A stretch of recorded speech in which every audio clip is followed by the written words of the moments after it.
So, if y'all are ready, I think we're going to start off with probably going through each of you describing how you got to where we are now, which is the town of Ilium, which is this little basically tourist town outside of the spatial anomaly that is the Grove.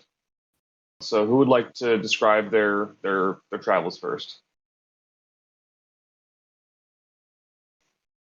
Is there a town that Jalen's from, or Yeah, I think he's been traveling from place to place for the last few years, and then made a beeline towards the Grove in the last few months. So yeah, I could pick a base city if you wanted to. so Alistair is the capital of Markov, which is the most human country. Sure. Or if you'd prefer to be from a different area, we can do that as well.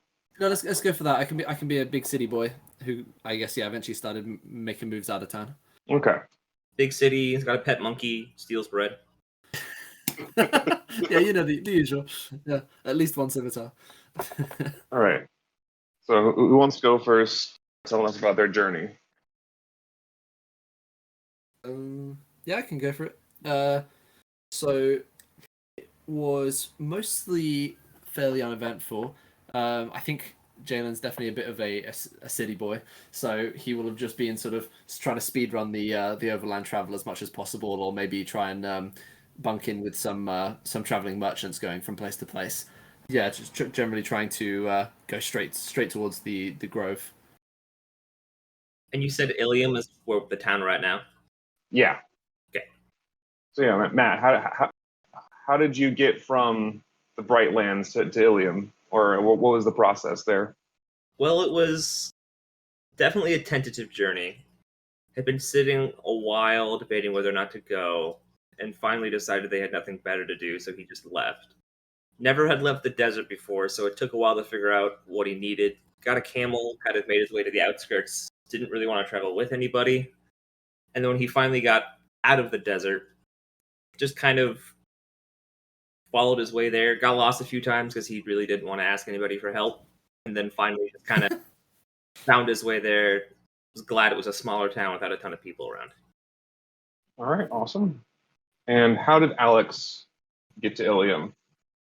Very similarly to Hella is the name, Matt? Hella. Hella. Just traveling alone after previous events. Having traveled a bit from her original home, Florimore, it's not as big of a deal to her. She's just brought her steed along with her to travel all the way to Ilium. Took a long time, was avoiding most towns, especially towns inhabited by certain smaller species, but pretty much uneventful all the way there. So the three of you find yourselves in a tavern that goes by the name of Edge of the Woods. It's not too fancy in there. I mean, it kind of has some was a tourist town vibes. So you have a lot of like fancy, like the tables look like they used to be nice, but like the brass is kind of tarnished a bit because there just hasn't been really the business to bring in to keep everything maintained properly. The whole town itself is kind of just it's not really decaying, but it's just kind of existing and not really producing anything really other than the crops it needs to survive. So let's start with Jalen. You're the first to walk into the tavern. Mm-hmm. You see the bartender is this dwarf man, really thick beard, just washing a cup. Sees you come in. The only other people in the tavern that you can see are there's a couple of people in blue and white uniforms. They're sitting at one table. And another table, there's also a couple of guys in like a yellowish orange tunic. There's one Aarakocra and one Aasimar, and then standing behind them, not moving, are a pair of Warforged. Are Warforged terribly common in this world, in this setting? It depends on where you are. So Warforged are a fairly recent addition to the global populace. Sure. And in a lot of places, it's not super inclusive for them yet. Okay. You know that Markov, where you are, this country you're in now, was one of the first to declare them as like equal citizens to the biological races. However, Okay. in places like Karazin and Tira, their rights are very much not the same as other humanoids. Okay, I guess I'll take a seat at the bar and I'll hail over the bartender. Oh, hello there. Hello. You coming to try to get into the forest? You know, it's like turn a lot of people away. Well, I've sort of been guided here by my patrons, so I was hoping. Oh, you being guided might be a little bit easier for you, but be warned, there's a lot of people trying to get in there that it just don't work out. Rumor has it that there's some monsters in those woods. They keep people away. Okay. Do you suggest I bring some protection? From what I heard, those monsters ain't really the kind you can fight. I've heard of I've had fellas come through here, you know, decked out in full plate, and they got their magic swords and everything. They can't, and they still get turned away. So I mean, it's really a toss up. Thank you for the warning. I will bear that in mind. Do you know of what kind of people usually end up getting through?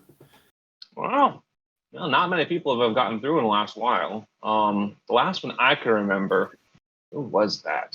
Huh. You know what? Now that I think about it, the last person who got in, I think it was a Minotaur.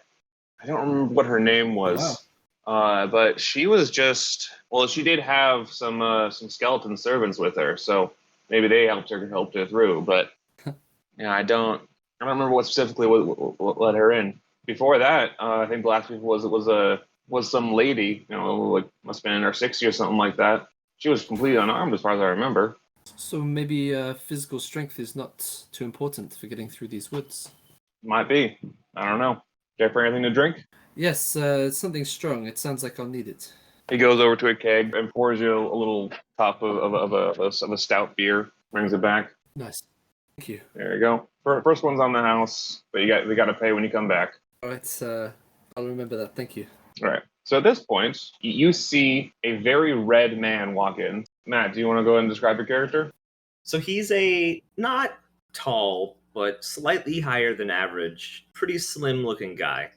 You would guess that he's probably never picked up anything heavy in his life. And he's definitely like red, but it's almost kind of a brown. You would say it's the kind of thing you would expect, the color you expect to see from somebody who left their sword out in the rain for way longer than they should have.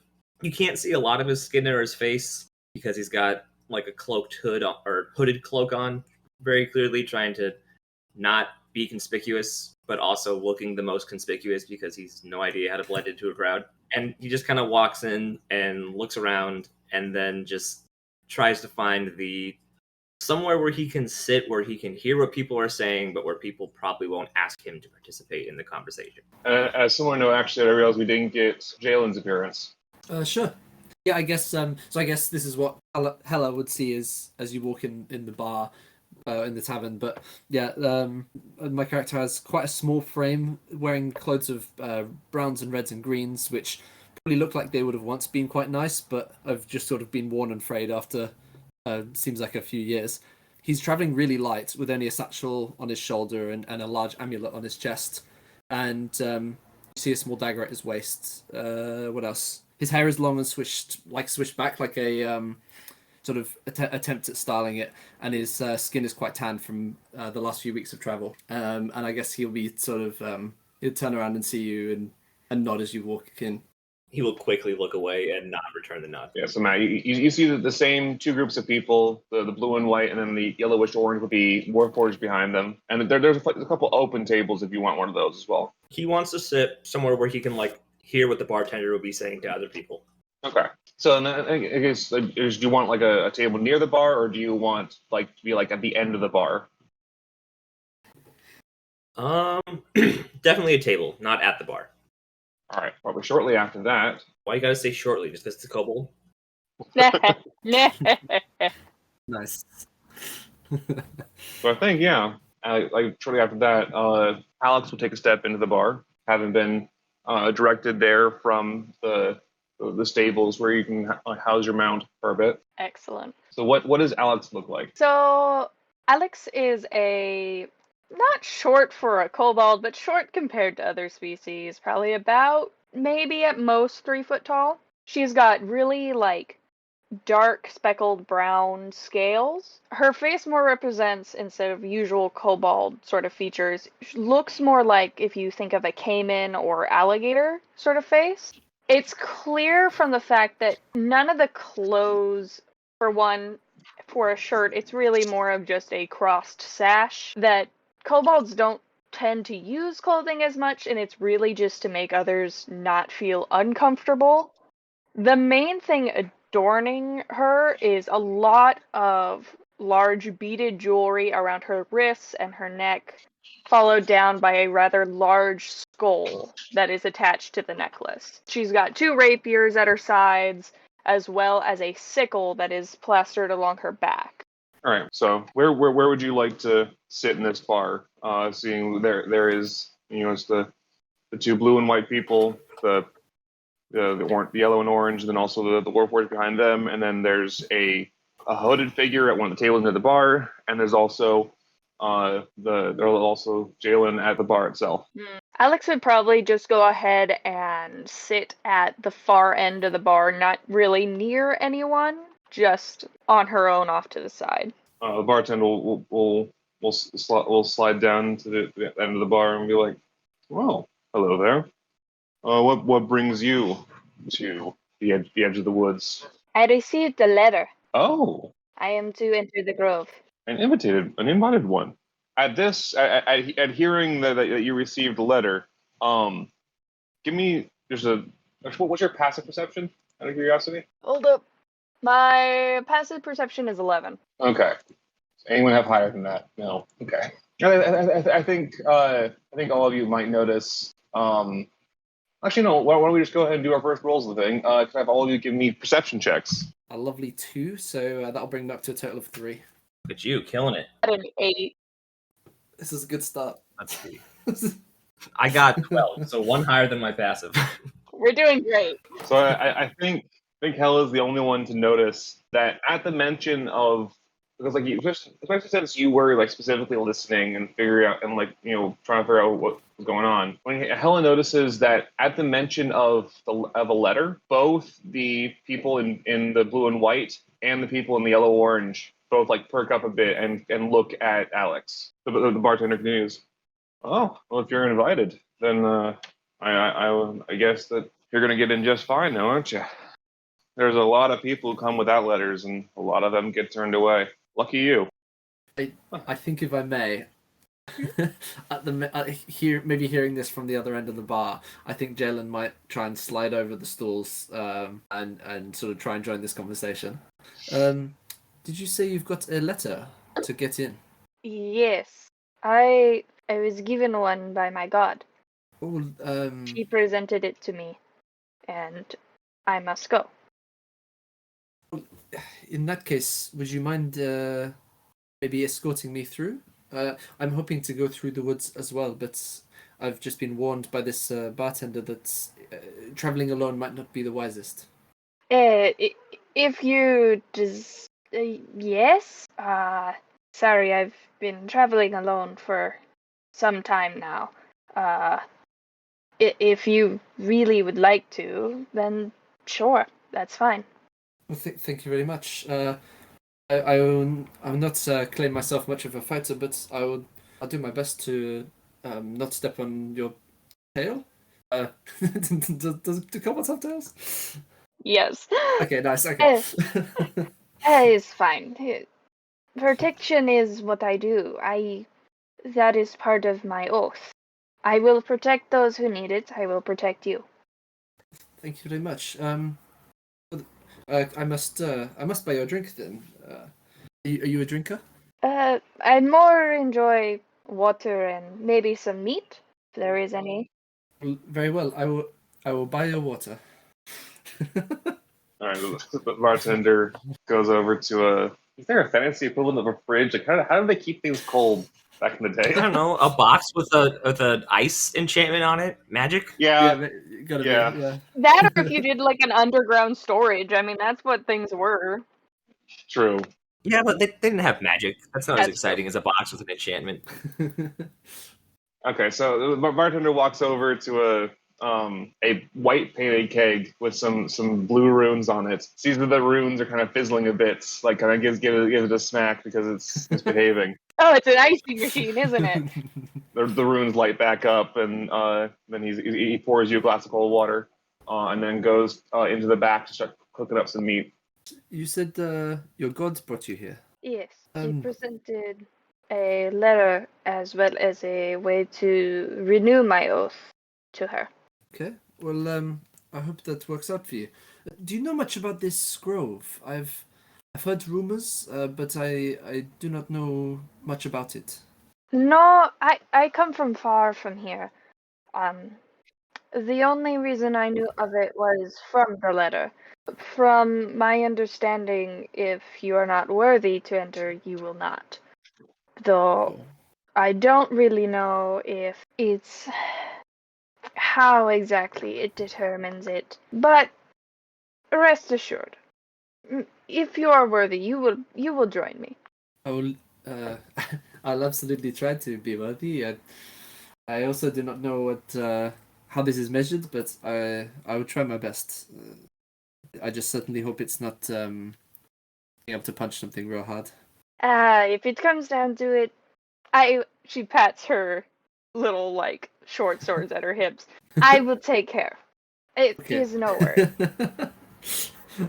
That's somewhat reassuring. Thank you. Though I see the pendant you wear.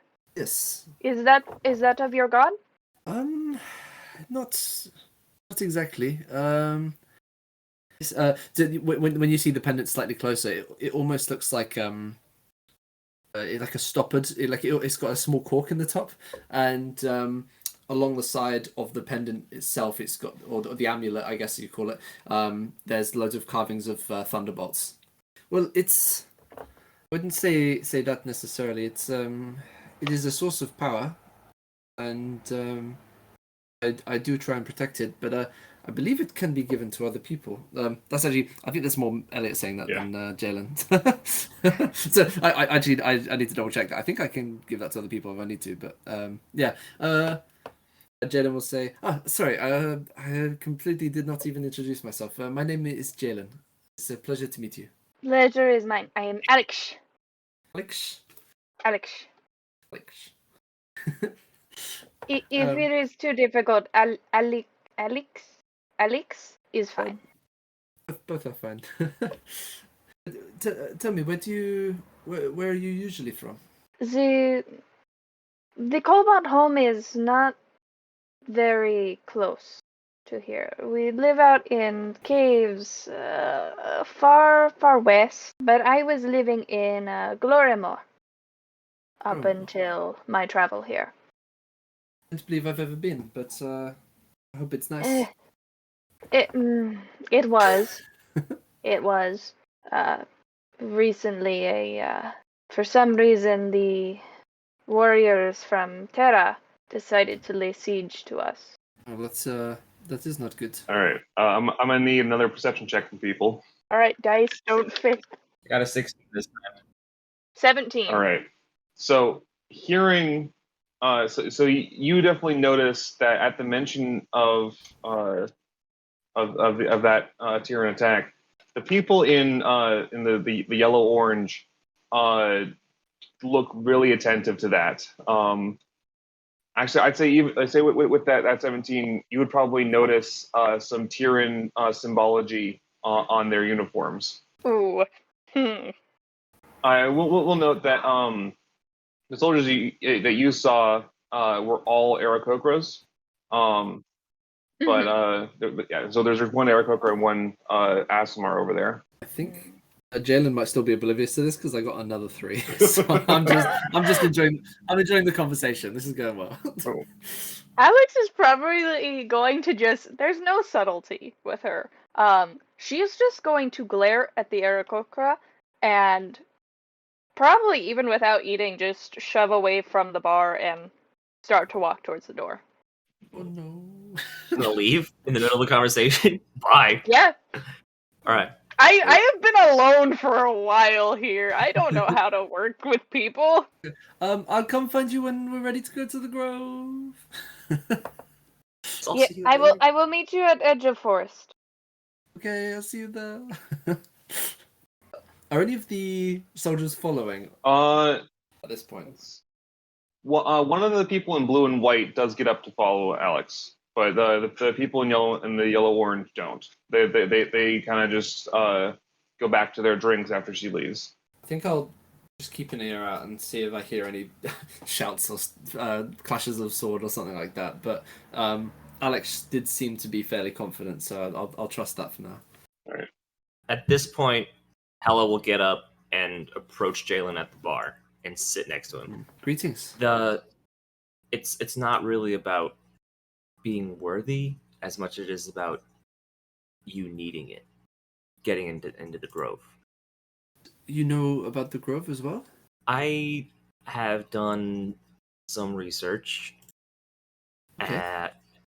Most people who get called have nowhere else to go, and so it's less it's less about how worthy you are and more about how much you need it. It's like a calling from beyond, kind of offering you a home, from what people say, but no one knows if it's actually as good as the promise says because nobody ever comes out once they go in. Interesting.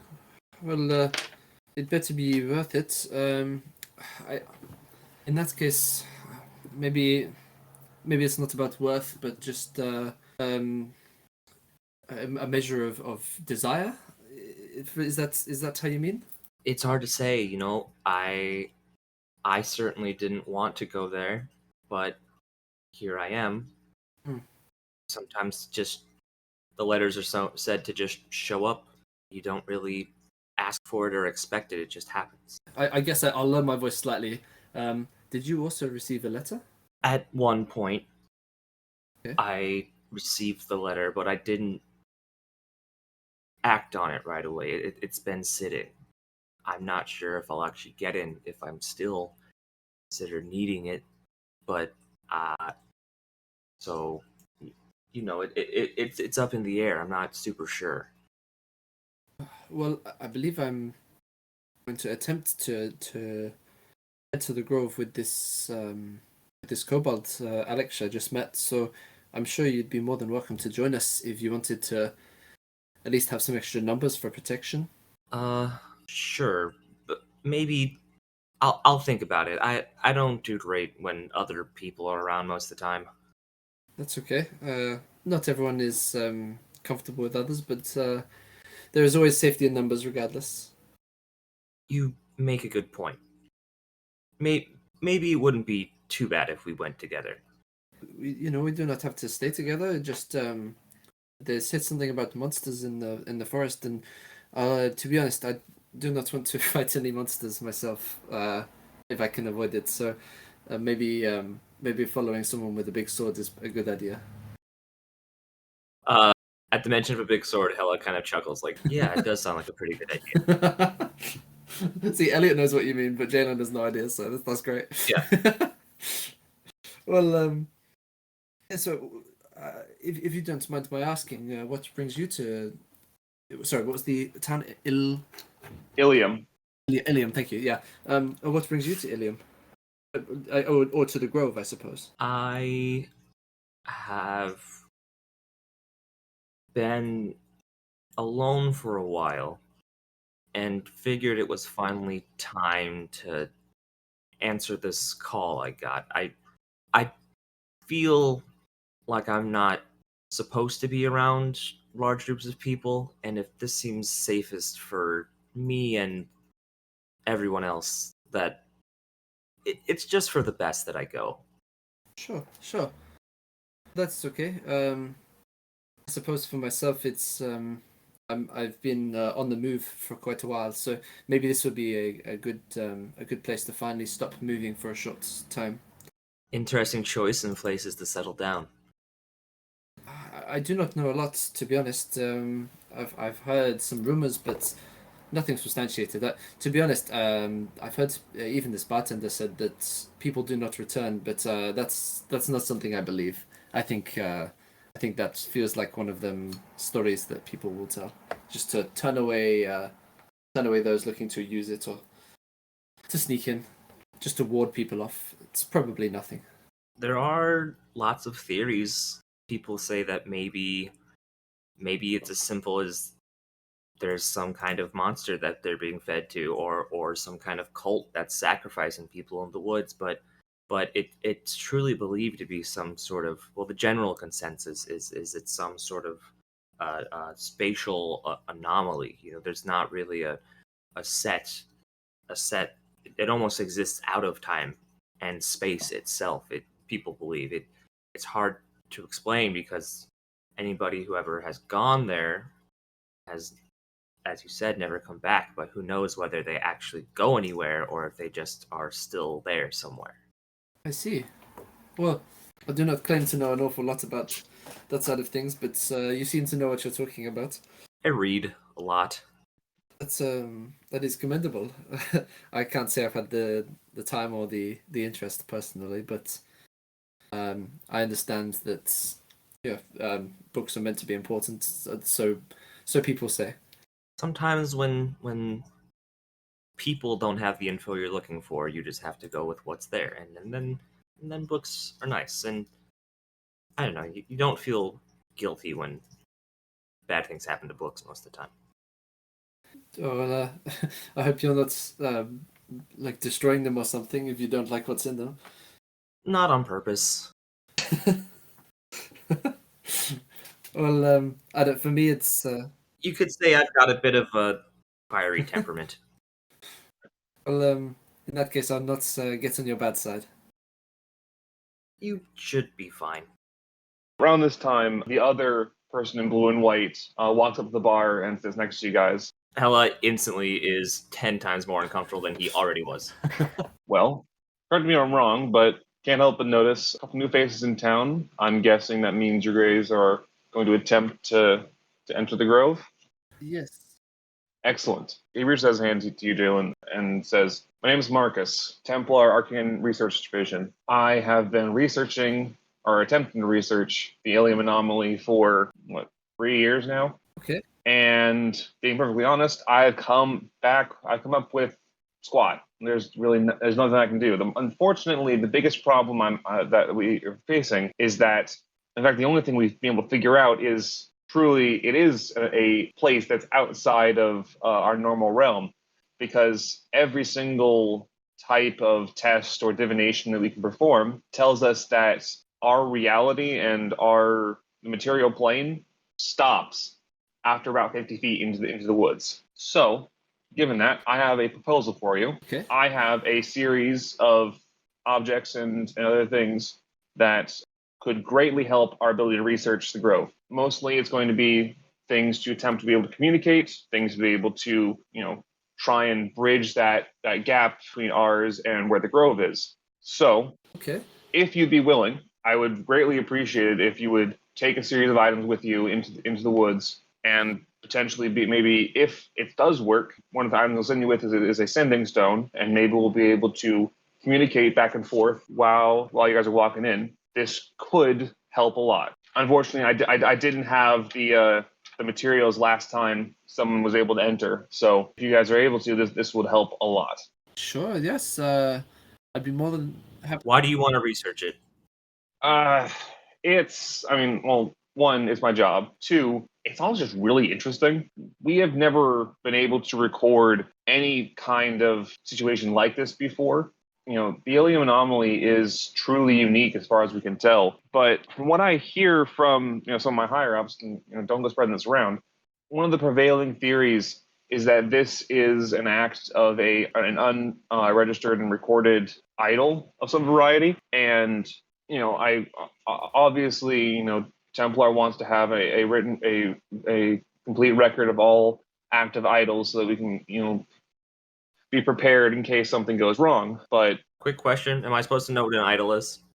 Yeah, you probably would. I guess I didn't update you on the changes to a pantheon. So idols are divine beings that were created by their own power, effectively. So yeah, so they're basically just like anyone who ascended to godhood without the assistance of another god. Okay. And so Templar has been trying to keep a written record of all of them, so that because that kind of power is not something you want just running around wreaking havoc.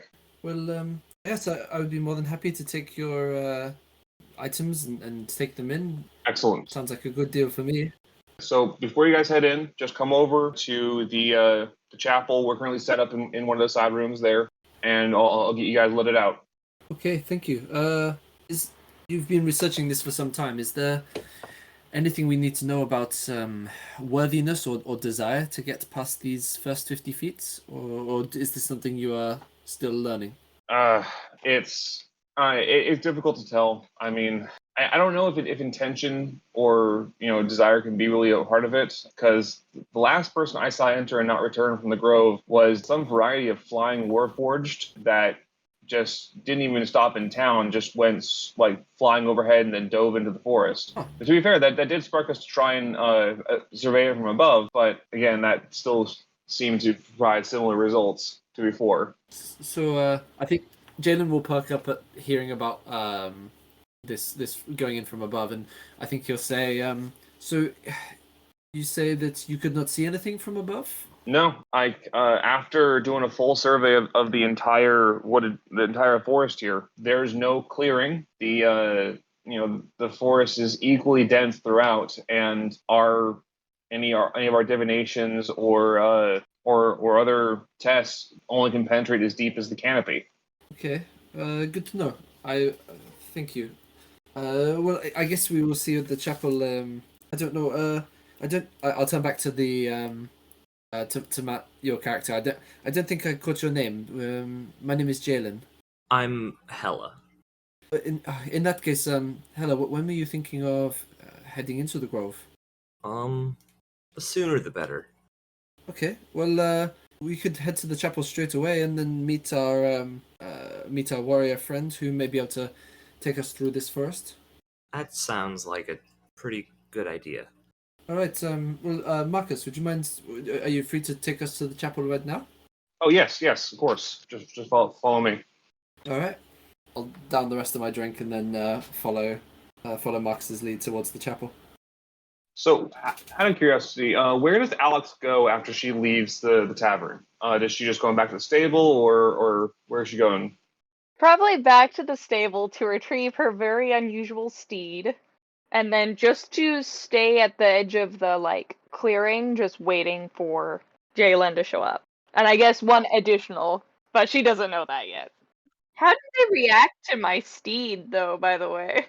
Well, the stable hand is very confused and very afraid, but kind of because I'm trying to remember what variety of skeleton is your steed? It is a kind of a mishmash of a bear and a wolf sort of body. Okay, which skull does it have? The bear. Okay, That's amazing.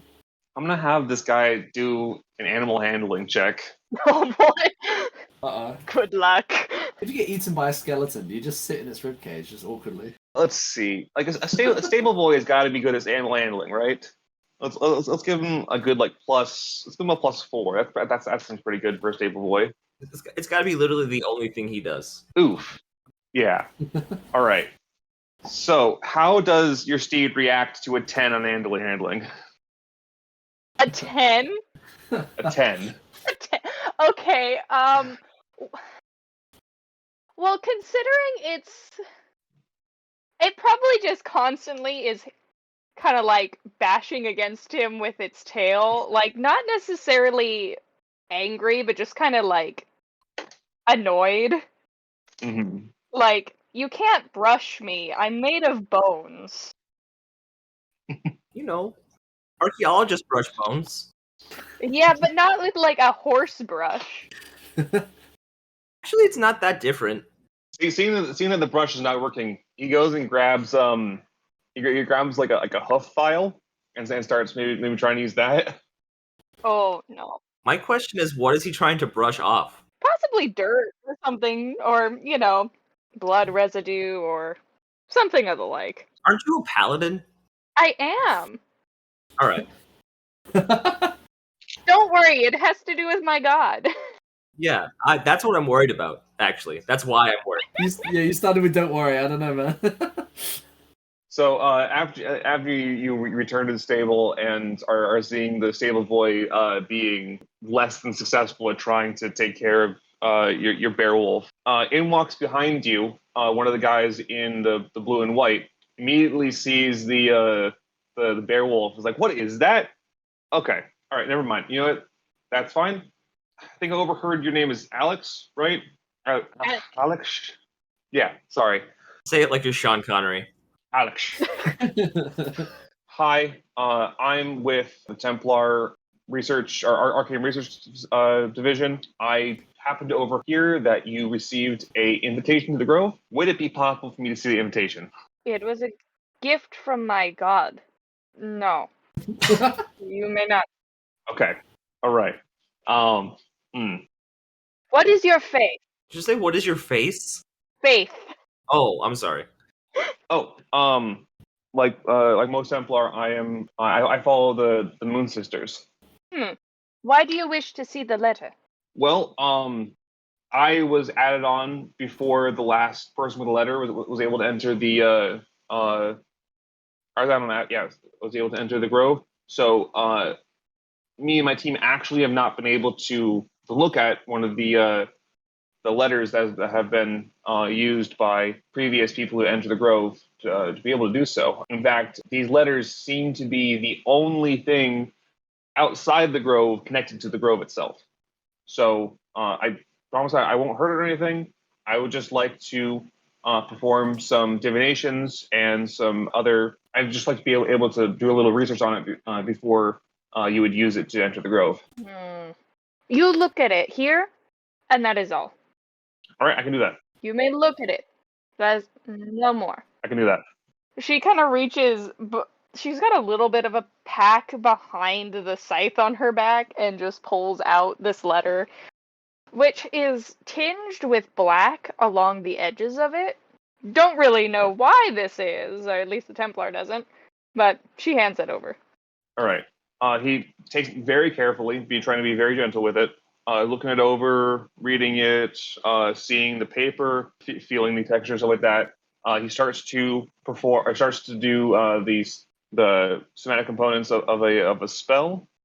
I said look. I am looking. I'm just going to use some magic to look. That's okay. Just kind of huffs at him. Turns back towards Beowulf like, no, you just take a cloth. Take a cloth. That's. If you turn back to him, you'll see that his eyes are start to glow white, and then he's looking at it. They shift to a green. Looking at it, he casts another spell. They shift to an orange, and then finally his eyes fade back. He's like, "That's really interesting. Thank you very much." He hands you back the letter, pulls out a notebook, and starts furiously scribbling down all his notes about it.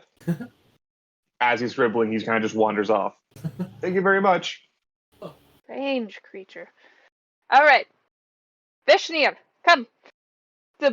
Just calling to the Beowulf to just follow her out the door. So what was that name? Vishnir. Veshnia. I like it. Veshnir immediately just turns and steps over the stable boy. Steps over him? How big? I mean, he's a bear size, isn't he? Yeah. Dang, okay. I'm really small compared to my mount. It's all right. Yeah, and it comes to you. Moving over to the chapel, we will see. Basically, I imagine we cut to Marcus grabbing item after item, just putting them in your hands, stacking them taller. I like that. So this is a sending stone. This is two sending stones paired together. This one, this is a immovable rod. This one is a cape that can stretch indefinitely. This one is a magic rope that is also tied to this rope. Should I be writing this down? If you'd like to. Okay, hold on. Okay. I was able to write half of them. Okay, so we have Infinite Cape, That was the most important one in your mind. Sending Stones, Solo Sending Stones. What was that about the rope? There is a pair of magical ropes. He shows you that that he can pick one, he can pick up one rope and the other rope will move in the same amount, and he can like twist the rope and it'll take the same shape the other one. These are paired ropes. I will keep one here, and you will take one to see if that will communicate across the border, and then And lastly, 2 cups on a string. probably honestly. And then he hands you a little, like a pocket-sized mirror. Says, "This is a seeing mirror. You might be, if you can see out, then that might mean you can be able to communicate out. I'm not sure exactly how that works, but I would rather give you more than less." Just to understand, I think a lot of these items make sense, or at least I've heard of them before. With this cape, do you wish to hold one end and we just walk in holding the other end? Ideally, or if you could like tie it around a tree less than 50 feet into the grove. Okay. If you can find a way to have this cape stretch across the border, that would be ideal. Okay. Yes, I can do that. We need to make it fly so that Aladdin can have his carpet. Wait a minute. Yeah. Just to be clear, Dave, as a DM, you know the danger of giving your party like a pile of magic items.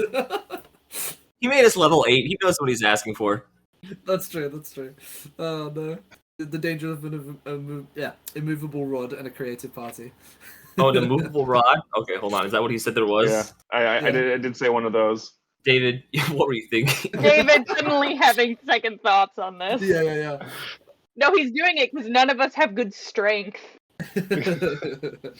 And then, so he says, with the immovable rod, if you could find a way to potentially set it across the border so that the immovable rod itself, like half it is on one side, half on the other side, and then he also hands you a piece of a measured rope, so it has like notches, or not, but like marks at like certain lengths. As far as we're aware, 50 feet is where it stops, so we can give you this rope, and then you'll be able to mark where 50 feet is. Okay. Okay, so just the double check. As Hela is holding many more items than he feels like he should be. I have an infinite cape, a pair of sending stones, a solo sending stone, a pair of magic ropes, 2 cups on a string, a seeing mirror, an immovable rod, and measuring rope. Yes. This All will right. go well. What could go wrong? Do you have like a bag I can put this in? Oh yes. He fishes out a backpack and hands it to you. Well, yeah, would you come with us to the edge of the forest? Of course. Yes, of course. I think we are meeting one of our a guardian for now. I think we're meeting them at the edge of the forest. So Before we leave, Hela will turn to Marcus and be like, "What do you know about the letters?" Oh, very little. Unfortunately, the last person to come in with a letter was a Minotaur, I believe, and she wouldn't let us look at it. But that was a while ago, so we didn't even have an idea that the letters were a pattern back then. That's only like a recent development as we've been looking back at some of our notes and research. Do they expire? Do you know? I don't think so. Being perfectly honest, we don't have enough information for that to know that for certain. Like a coupon. As far as I'm aware, and this is like going back as far as we have data on people who have entered. I only know of like 6 letters in total. It's very difficult to know anything about them because there's been so few of them. The only thing I know is that every time someone has come and they've had a letter, they've gotten in. How do you know they haven't just died in the woods? To be fair, I don't. But I know that no one who... I guess the correct thing to say then would be no one who has a letter has ever returned. Well, I do not have a letter, so maybe this will also provide you with some research if we have one of us heading in with a letter and one without. That also will be really interesting. This is also going to be a first. To be honest, after the anomaly first showed up, there was a huge boom of people trying to get in. However, since then it's kind of died down. I think, yeah, you guys are the first people in a while to try and enter. Well, I suppose maybe this is a good thing. Hopefully. Well, thank you for the items, and let's head for the forest. See you around. Or I guess I won't. He's coming with us. Oh, right. Say that just before we cross over the threshold. Too late. He already said it. Ah. It's a good line. He just suddenly is extremely charismatic and says, "See you around, kid," and then disappears into the forest. As the three of you approach the forest, out of the tavern walking towards you is the Asimar wearing the yellow and yellow orange, followed by a Warforged. Just one of them? Just one of them. Okay. As they walk up and approach you. They're approaching like all of us, or specifically looking one of us down? No, they're looking at the three of you. I'm just gonna pull my hood down a little bit more.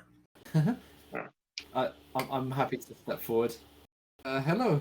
He'll address probably Jalen, since Jalen is the only one that's not either trying to avoid them or giving them a glare. Voice on their part. Am I there, or have we met Yeah, back up? Okay. Yeah, I figured this is when they're meeting up with you right outside the forest. Okay. So you guys are over here, and the Asimar comes up and speaks to you, Jalen. I see that you are about to enter the grove. I would humbly request that you would deliver. I have a message for someone who has already entered. If you would be so kind as to deliver this message. Yes, I do not see that being a problem. He hands you a like a silver metal disc about the size of your palm. It has etchings all along the top and bottom. Would you recognize the language? I can read every language. Wait, really? You can read every language. Okay, because you have Eyes of the Runekeeper. Great. Oh, very nice. Probably over your shoulder, Hella can see that. Does the Eyes of the Runekeeper tell you what language it is, or is it just let you read every language? It says you can read all writing, but I also have. Well, you tell me if I'll recognize it. You have my character sheet. I don't. How does that work? If you have Eye of the Runekeeper, can you just like not tell any language apart and it all looks the same? I don't know for certain, honestly. That would be pretty amusing, though, if you found something, try to show it to us, and we're like, dude, this is in, like, Elvish. Like, oh, right. Uh, You got. What's that? Can I investigate the thing from where I'm at? Sure. Go ahead and roll me an investigation check. Where's my thing disappeared? There it is. Gone forever. Bye. Oh, damn. I got a 2. Yeah, you're not sure. Killing it, guys. I'm untrusting it. I mean, I can read all writing. I imagine that means you could like parse what it is. You know what it is? Yeah. Yeah. Okay. And like, if it's one I don't, I'd like maybe if I know the language, I can recognize the characters. But if not, I can still tell what they say. Okay. So if you'd like to identify the language itself, I'd say give me either a like Arcana or a like History check. Okay, Otherwise, I can just tell you kind of what it says. I got. Let's see. That'd be a 15. Okay. Yeah, I'd say you recognize this. I'd say mostly because you notice that it's specifically not a like human or not a humanoid script. You recognize that this is a Warforged language. So it's like specifically designed to be able to communicate the Warforged more efficiently, kind of thing. And you see the disc basically says it's a request for Captain 1041 to return to Tira to face trial. That's the gist of it. Does Hella tell? No, I'm not Okay. going to say that out loud. I would just say, who's it for? Sure. It's for you should be able to find them in there. They are Warforged Unit 1041. I believe they are a aerial equipped unit, so they should be easy to identify. Aerial units. Okay. Just no trust from Alex. She's just over there, just the bear's glaring, she's glaring. It's a very menacing thing. You can't glare if you don't have skin and eyes. But it can. You can't. A glare implies like The bones shift down. the skull like molds and morphs. It is a magical steed, Matthew. That's It has that crazy. ability. The skull is made of Play-Doh. If I've learned anything from owning loads of Gundams, it's all about the angle of the head specifically. If you look it down, like it looks like a glare. All right. Yeah, All right. see? Using Gundam logic. Get out of There here. we go. Hey, don't worry, I have a +6 to intimidation. This guy's not going anywhere. Yes, we can pass on this message.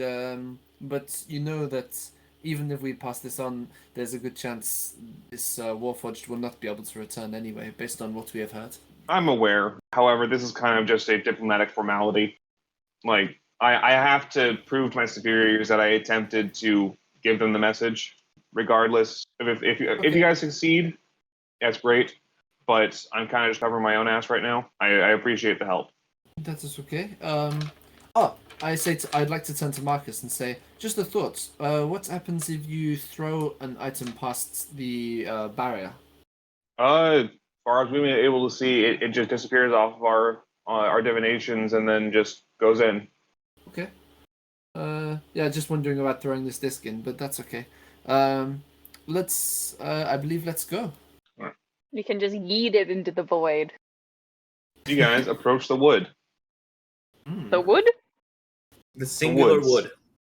Mm. Just a tree. It's not even a tree. It's one chopped down piece of lumber. You guys can't see past this, really? Wow.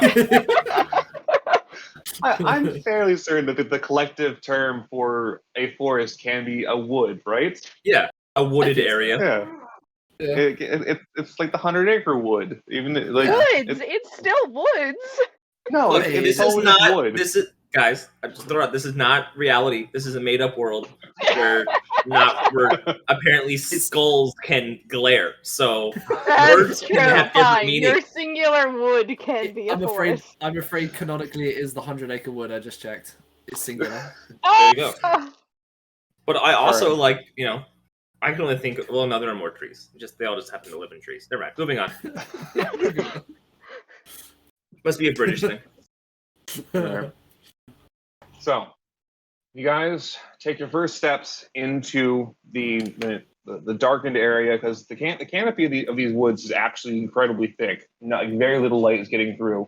Are we talking like pine trees, like deciduous, like oaks? Like what kind of trees are they? Given the climate here, it's probably going to be some variety of deciduous. Okay. You know what? For flavor, it is maple trees. All maple trees. Okay.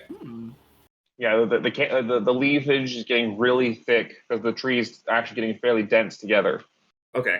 So after about when you get to, I imagine you're stretching out the measuring rope, and when you get to around 50 feet, and you're getting pretty close to the edge there, you start to notice that. Let's see, actually, do kobolds have dark vision? I don't remember. Yes, they do. I think I also do.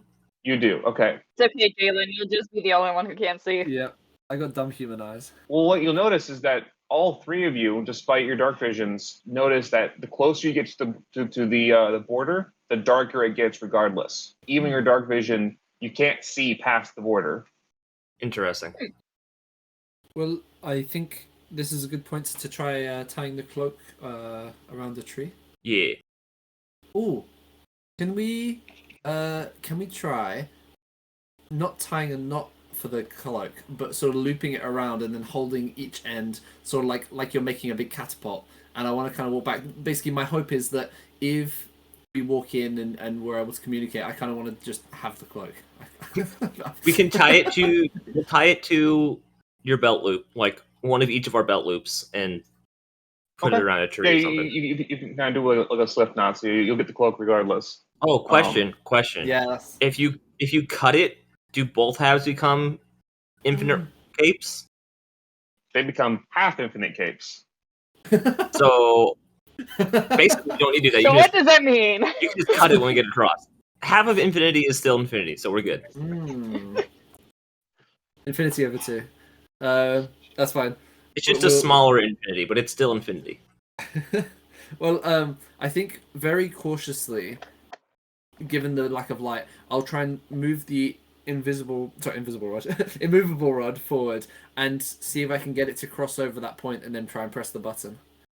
Yeah. So like as you push it forward, like it's very dark for you. Guys, do you have like a torch or anything up, something like that?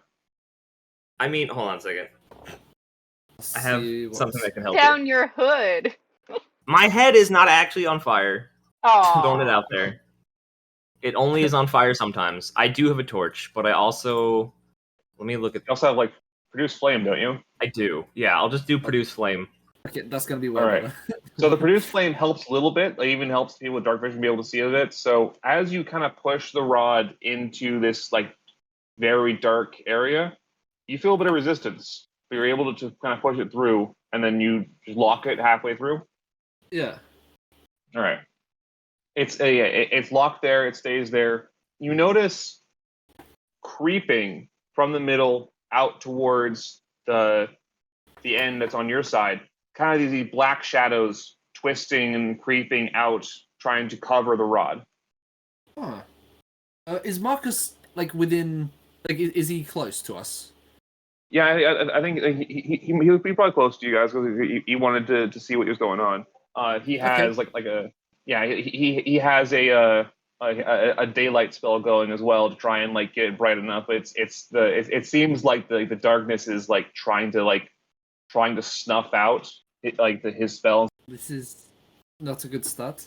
Well, if I try and push the immovable rod, is it locked in place still? Just real quick, just out of spite of the fact that darkness is trying to encroach closer, as far into the darkness as I can see, I'm going to use create bonfire. Oh. Because that's a cantrip for me, apparently. All right, I'd say yeah. You can see just a little bit past where you think the barrier is to place that. As you place it up, you notice it's kind of weird. You can see the flame and you can see the fire, but it doesn't seem to shed light. Interesting. That's weird. Also, the second you did that, both the bear wolf and Alex kind of jolt backwards a bit and kind of just like look around and look to you. Little bit of a glare, and then just continues pacing along this, waiting for you guys to finish up. That's okay. Hela did not notice you do that at all. Excellent. Also worth noting that having never been around trees before, not really aware of how flammable they may or may not be, and that spell does have the added benefit of igniting flammable objects in its area, just so you know. I'll keep that in mind. Oh dear. Ah! This is going well. One thing, has Marcus got the second of the pair of ropes with him? The mirror ropes, the pair Yes, ropes. yeah. In that case, I'll call out to him and say, I'm just going to try and carry this rope through and see what happens. And so I'd like to use Mage Hand and try and awkwardly carry a section of this rope through and then maybe bring it back shortly afterwards. Okay. I mean, isn't this stuff, like, I assume they've already tried all this, right? Perhaps. They've tried similar stuff, but also this is the first time we've had. Like he'll explain. Like we've tried similar stuff. This is slightly different results, honestly. I wonder if this is because perhaps you guys are trying to enter for whatever your reasons are, and not us trying to research the thing. The intent might actually affect things. Interesting. So I'll say is you manage to push the rope through, and what you'll notice is Marcus actually kind of like jumps back a little bit because that same like black shadow that was creeping over. Actually, here's a question. The shadow was creeping over the immovable rod. Do you do anything about that, or do you let it completely consume it? Oh, it's like actually consuming it. Yeah, the black shadow is like just like creeping out from the wall to like going towards the end of the rod there. How close are we to it? I'd say you guys are probably like right next to the barrier because you had to be close to put the rod in there. I'm gonna throw my fire at the shadow. The one in my Ooh. hand. produce flames? The light pushes it back a little bit, but after the fire dies, it immediately starts to crawl back out again. I think knowing that, I think Jalen might try and press the button and take out the rod and see it, and try and look at the end that was in the wall. Go ahead and give me a strength check. Oh dear.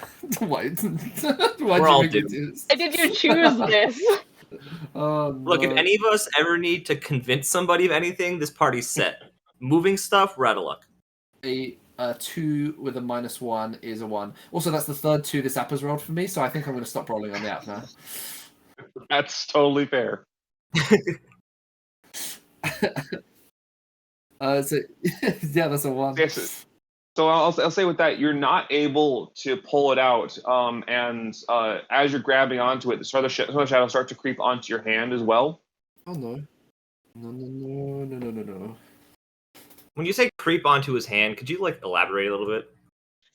It's like you've seen those videos of like ferrofluid and how that will like kind of creep onto a magnet. Yes. That's kind of what I'm imagining here. Ew, gross. Cool. We're talking like Venom symbiote up his arm kind of thing. Ooh. I'm currently picturing the finale of Avatar: The Last Airbender. Yeah. When he's energy bending Ozai, but it's dark. That kind of works. All right. Okay. Yeah. So when I take my hand away from the wall, are the shadows still on my hand now? After you pull your hand away from the wall, the shadow kind of sits there for a bit and then kind of dissipates. Well, that is ominous. Is it like feeling the rod now? Like what's happening with the rod? Unless you guys do something else, it will completely cover the rod, and then the rod will. Then it's like as soon as it has like a full surface, the rod will like be shoved into the barrier so that the barrier goes flat again. Oh. Well, Checking my spell list. I don't think It I'm is gonna do clear that it does not want things in between the barrier. It is a place of safety. It would compromise it. doesn't look that safe to me. Ah, the shadows are always there. They bring such comfort. well, I guess there is no time like the present. I will take one of the sending stones and. I will say also one last thing because we kind of jumped away from this. When you put the twinned rope through, Oh yeah. the reason why Marcus kind of jumped back a little bit is because that black shadow stuff started to appear on his twinned rope. Oh, interesting. I think let's step in. Do we all hold hands and step in together? Or do we go one at a time? I'm not holding your hand. Okay. Six is already going through. Oh, let's go. I will follow. In we go. You guys step into the woods.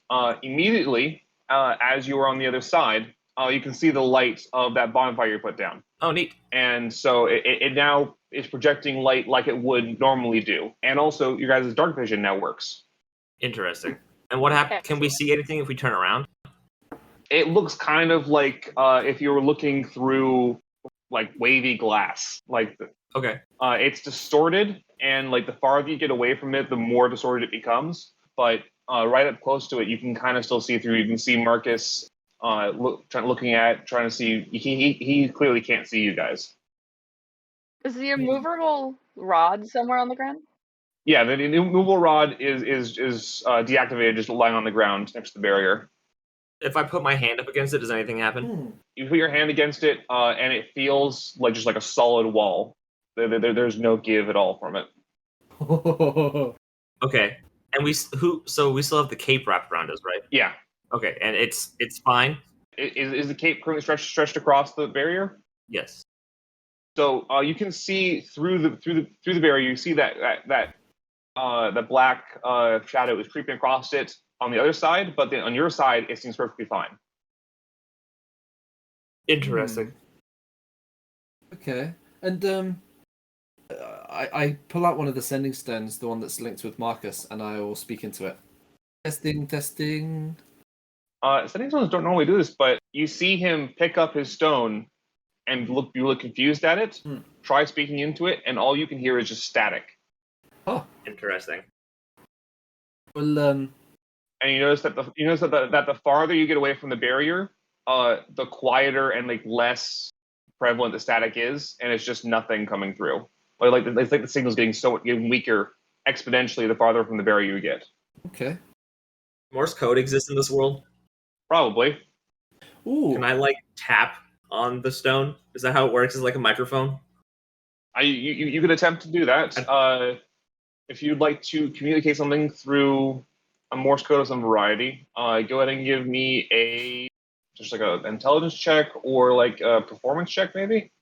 Can I convince you to let me do investigation or history? Maybe history if so you can remember what. Oh, it's a language. You have to study it, look it up. It's like an old thing that people don't use as much anymore. It's historically Wow. significant. All right. We're Hey, stretching real thin here. That is not even a stretch.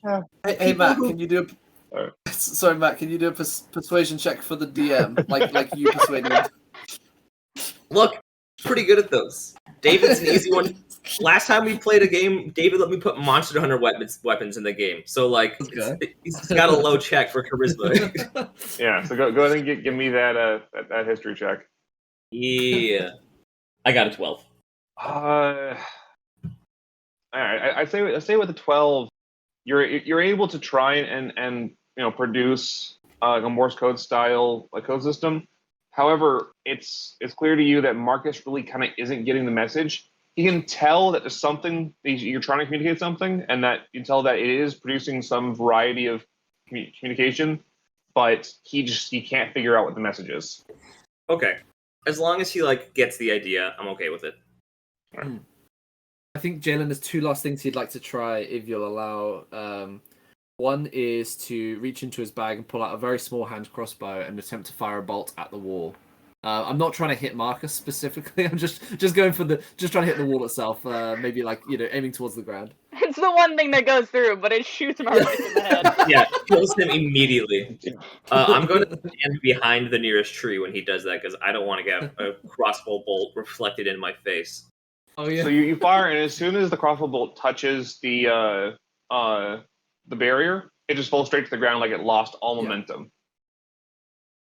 Ooh, Cool. That is interesting. Okay. I'll reload that crossbow bolt and put it back in my bag. And the final thing I'd like to try is I'm sorry if this ruins everything, but I'd like to try Misty Step. Okay. Teleport? I would like to try teleporting back over the barrier. I've only got this like once a day, so it's not great, but I almost took that spell that lets you like leave reality and then enter in at another point like 50 Oh, feet yeah. away. Yeah, I almost did that. I'm like, I probably won't need it, but now that we're doing this, I really wish I had it. All right. So you attempt to Misty Step, and so the way Misty Step is described, it's like you're stepping into like a mist that appears in front of you, right? If I remember correctly. Yeah. Let me read the. Yeah, it's briefly surrounded by silvery mist. You can teleport up to 30 feet to an unoccupied space that you can see. But if we're on the wrong plane, like I think it remains on the plane. So Right. So if it fails, I guess I just end up with my nose against the wall. that's what kind of what I'm imagining happens. You step into the mist, and it kind of feels like stretchy, and then you come out like nose against the wall. Yeah. Well, that did not work. Well, that's a that's all shot. my. Yeah, it's all my options. This wall is proving quite difficult. Starting to get a little concerned we actually may be stuck in here. I think one last thing I might try is immediately behind immediately in front of Marcus. I'd like to attempt to cast Silent Image of a bear, just a bear wandering through the forest, and I want I want bear? something that would, I guess what I'm after Stella is Bear? Let's scare him. yeah, well, I want him to have a very obvious like reaction to something, so I need it to be fairly big. So I just want a bear to appear in front of him. Fair. So yeah, that's Silent Image. It's got 60 feet range, so I'm hoping. I guess I'm testing if like any spells can even pass through this wall. David checking his notes. All right, he's got a spreadsheet for every spell that does and doesn't cross through. Yeah, I cast Wish. Cast wish. I wish this barrier wish would go this- away. No, I wish I could walk through the wall again. I guess. Campaign over. We did it, guys. We won. We beat the Grove. You know what? He does see something, but it's clear he sees it like it was projected onto the barrier. It's like he's not looking next to him where you projected it, Oh. but it looks like he sees through the barrier enough to see this barrier image you just projected, but it's not out there with That's him. cool. It's like a 2D image almost on a screen. That's funny. You would guess it's probably something similar to how the bonfire looked, where it was just like, the image of the bonfire through there, not projecting light or anything, but it was Yeah. visible because it was like a light source, that you created. Just kind of like to himself. He's not making a big deal of it, but can I target Marcus with my Hexblade's Curse? It doesn't do anything except make it like when I attack him, I get benefits. But I only have to be able to see the person to target them. I'd say when you try to do that, it fails. It Yeah. fails. Okay. This is interesting. Okay, well, seems we are stuck in here, but you know what? This is good. We all wanted to be here, and we also were worried that we may not be able to get through, and we are through, so this is good. Let us continue on then. Okay, I vote that we all hide behind Alex, in just a line. Do we just hide behind the kobold? Is it still pretty dark in here? No. Well, it's dark for Jalen, but you guys with dark vision, your dark vision works perfectly normally. Sure. I'm just gonna. First thing I'm gonna do is put out the bonfire. Okay, Jalen can't see anymore. And then do like produce light. A relief that just swept through Alex. If you don't like fire, we're gonna have an interesting time. I know, that's how I felt when I saw what your character was. I was like, ooh. It's gonna be very interesting. And then I'll use produce flame again, and I'll just hold it up and be like, "You need to be able to see, right?" Thank you. Yes. Any light would be quite helpful for me. I have Alright. dumb human eyes. Human eyes aren't the worst. Can I get perception checks from everybody as you guys are walking deeper into the woods? Oh, here we go again. I got an 8. 15. Ooh, dirty 20. Nice. Yeah. All right. I say that. Yeah. Shot of espresso with that 20. Yes. As a group, you guys definitely succeed. You guys here as you're walking through the woods, it is really quiet. There is in your travels here, and those of you who have been through forests and stuff like that, that forests generally have the chittering of animals, stuff like that. There's rustling of leaves, stuff like that. But this is deathly silent. There's no rustling leaves. There's no animals. It's like the quietest place you've ever been. Like the loudest thing you can hear is the crunch of the grass under your feet and the chink of your armor. Given that, after not too long, you do start to hear some sounds. Specifically, you'll hear the chittering of a large insect. How some insects can make that chittering sound. You hear that coming from one direction. Like cicadas or whatever. You'll hear from another direction. You'll hear the scream of a monkey, kind of making a scream off in the other direction. And then, because you guys got such good perception, you guys will notice this in time. Directly behind you, first you feel a warm breath on the back of your necks, and then the low guttural growl of some large monster. And as you turn around, you see this towering wolf deer creature. Imagine the legs of a maned wolf, and it has antlers and a skull for a head. Just imagine shoving a maned wolf and a deer together, basically, and it's just staring down at you. And I think that's probably where we're going to end the session. No.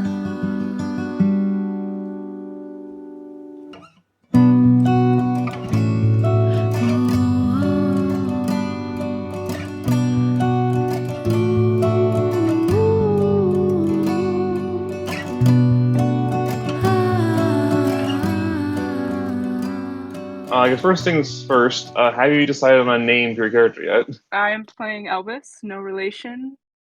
And were you able to look at any of those backstory questions I sent you? Yeah, I did think about them. I sort of like I kind of like wrote down like what my character's backstory. I sort of like included the boomerang into my backstory. So I'll just like read what I wrote down. So I just said I did like the physical description. I figured she's like around 4 feet tall, 65 pounds, nearly 325 years old, and she feels like it's time for her to finally settle down after being on the run for so long. She stumbled upon this boomerang by accident in a sylvan forest where it was lying on the ground beneath the moss and vines. Thinking it had simply been abandoned and knowing it could help with what she lacks in physical strength, she took it for her own, only to later encounter an angry gnome with a missing boomerang and a thirst for vengeance. She has been running from this gnome ever since, and the grove is her only refuge. So, yeah. All right, awesome. So here's a question: do you want it to be just some guy's boomerang, or do you want it to be like some sacred artifact that you accidentally stole? I think it'd probably be cooler to be like a sacred artifact, but I hadn't thought that far ahead. So then it's not just this one guy; it's his whole religion is after you. Yeah, I guess so. All right, that sounds good. You said it was gnomes. Yeah, I just sort of chose it because I figured that would probably be the most likely thing to encounter in like as an elf, maybe. I don't know. Yeah, that works. I guess any other questions? Do you jump from the Feywild to here, or are you already from the regular material plane? I figured maybe I had like the I figured that sort of the like I would sorry, I'm like stumbling over my words, but I figured I'd probably be like maybe adopted or something. Like I grew up in the material plane, but I was like abandoned by my parents, who were from the Feywild. And I figured Okay. I would like tie that into why I just didn't return the boomerang because I figured the question would be like, why didn't I just give this guy his boomerang back? But I figured I could tie that in as being like, well, I was abandoned in a sylvan forest as well by my parents, and having never worked through that resentment over being abandoned, I sort of like develop a finders keepers attitude where it's like, if you abandon something in the forest, you probably don't deserve it anyway. Okay, that definitely works really well. So in that case, I'm thinking just world-wise, the place where gnomes are, you're probably going to be somewhere in the country of the Republic of Einstad. All right, so yeah, it would be from the Republic of Einstad. You'll just made your way across to where we are now, which is Ilium. All right. So with that, basically, what I'd like to do now is run you through a one-on-one RP session to get you caught up to where the group is. Okay. So, given that, just for the recording, could I get your character's physical description? So I figured 4 feet tall, 65 pounds, figured out. I kind of forgot to do like eye color and That's fine. Whatever you have, just let me know. yeah. So far I just know like sort of height, weight, and she's like 325 years old. Okay. Got the hair color and like what she's wearing. So probably I guess I'll probably just go with like brown hair, green eyes, maybe. Okay. I don't know what she's wearing, but yeah, I should have given that more thought. I think we're gonna start with Elvis entering the town of Ilium, which is this little like has been tourist town outside of this forest, and it's a tourist town because of the Ilium anomaly, which is this spatial anomaly that is the forest that has kind of like that's home to the Grove, and people have been trying to get in there for it's been many years since it appeared, and when it first appeared, a whole bunch of people tried to get in but couldn't. Since then, it's kind of died down, and it really gives off the used to be a tourist town vibes. Okay. So the places of note that you might show up to, there's a tavern called Edge of the Woods. I will say probably as you're entering, I'd say you probably see that there's a group of people going into the woods right now, but they're entering the woods right as you come into town. Okay. So I guess would you like to try to run after them? You want to go into the tavern? Where do you want to go while you're in Ilium for the moment? Okay. I would like to run after them. I'm gonna go for it. Okay. As you go to run after them, you hear someone call for you from like behind the building, and they're like, "Hey, come here."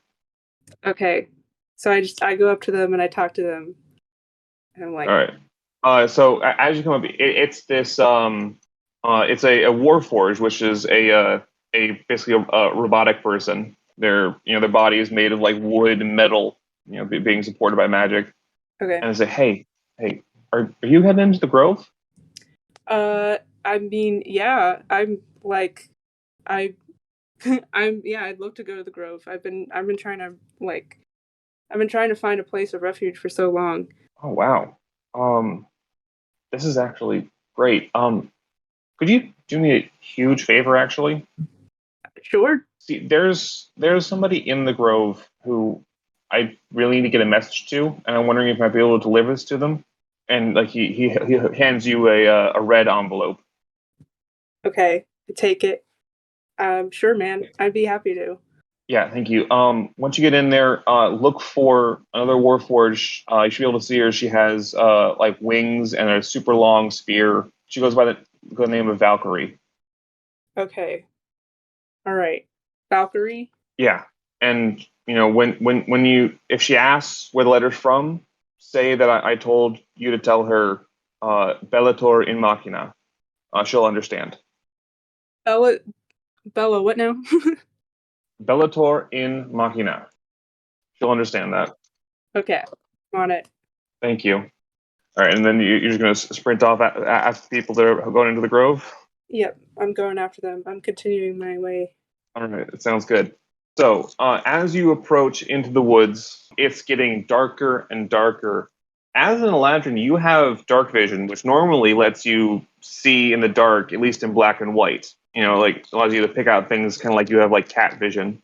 Okay. However, as you get, about 50 feet into the woods, you notice that even your dark vision, you can't see past this permanently dark barrier you can see in front of you. Okay. Okay. It's like there's just like a flat black wall in front of you. I don't know. What do I do at this point? Whatever you want to do. You can interact with the wall however you'd like. I consider myself like chaotic neutral, so I'm just gonna run straight at it. I'm just gonna run straight. All right.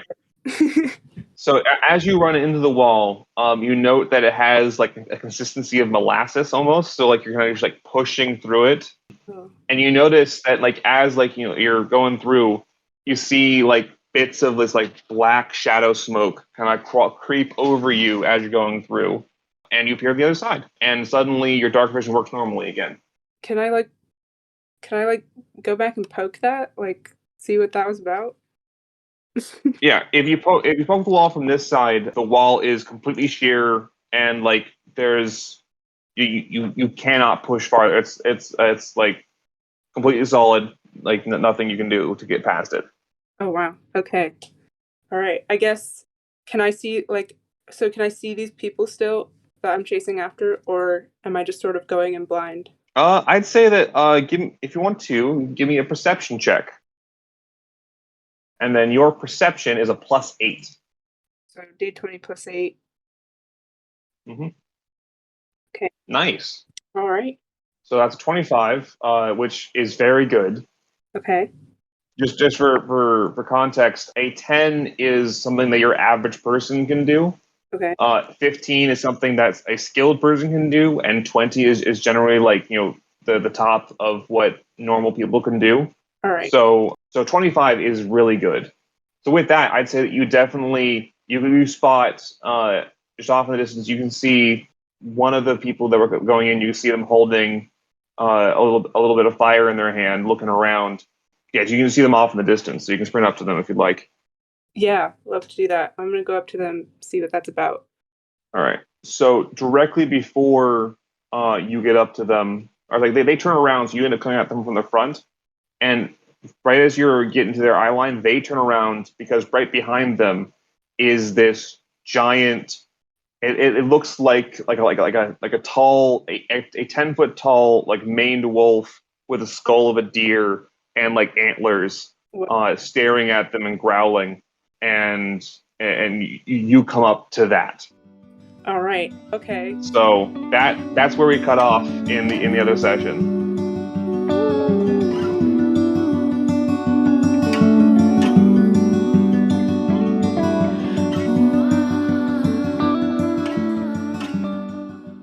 Music for this episode was Voice of Nature and Forest Lullaby by Les FM and was distributed by Pixabay.com. Thank you for listening to this episode of The Grove. If you enjoyed this episode, you can subscribe to our YouTube channel to find more episodes and other Grove-related content.